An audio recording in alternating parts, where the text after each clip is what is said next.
सवाल जो हम पूछना चाहते हैं मोदी जी से वो ये है कि आखिरकार ये पेपर लीक क्यों हो रहे हैं इतने, और इसके जरिए आप लगातार जो बच्चों का भविष्य बिक रहा है इस धांधली में, उसमें कहीं ना कहीं संलिप्त नजर आ रहे हैं।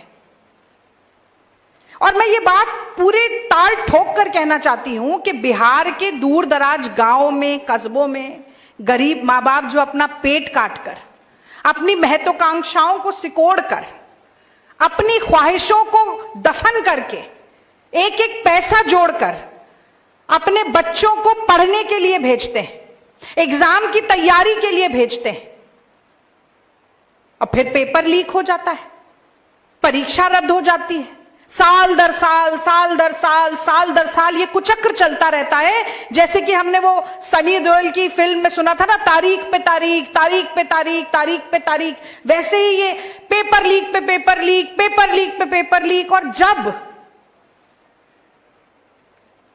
उस नौजवान, उस छात्र, उस छात्रा जिसने बरसों तक तैयारी की थी, सुनहरे सपने देखे थे भविष्य के, उनका सपना जब टूटता है तो उनके और उनके परिवारजनों को कितनी पीड़ा होती है, यह समझने के लिए 56 इंच का सीना नहीं चाहिए, एक धड़कता हुआ दिल चाहिए लोगों के लिए, जनता के लिए। 56 इंच का सीना होगा मोदी जी, पर जनता के लिए धड़कने वाला दिल नहीं है आपके पास, इसलिए आप समझ नहीं सकते हैं। 7 वर्षों में 10 बड़े पेपर लीक हुए, 10 बड़े पेपर लीक। 2017 में सिपाही भर्ती परीक्षा का पेपर लीक हो गया, 21 एफआईआर दर्ज हुई, 21, जांच जारी है, कुछ नहीं हुआ। कहा जाता है justice delayed is justice denied, पर बिहार में उसका कोई मायना नहीं है।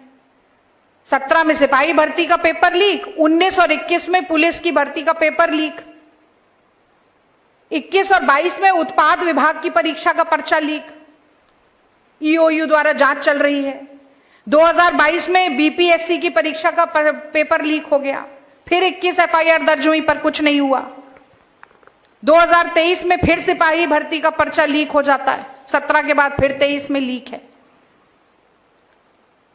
2023 में नीट का जो बहुत बहुचर्चित भी रहा पर्चा लीक हो जाता है, और आप सोचिए सोशल मीडिया पे लीक हो जाता है, व्हाट्सएप पे लीक हो जाता है। कोई डर ही नहीं है, कोई मन में भय नहीं है कि पकड़े जाएंगे तो क्या होगा।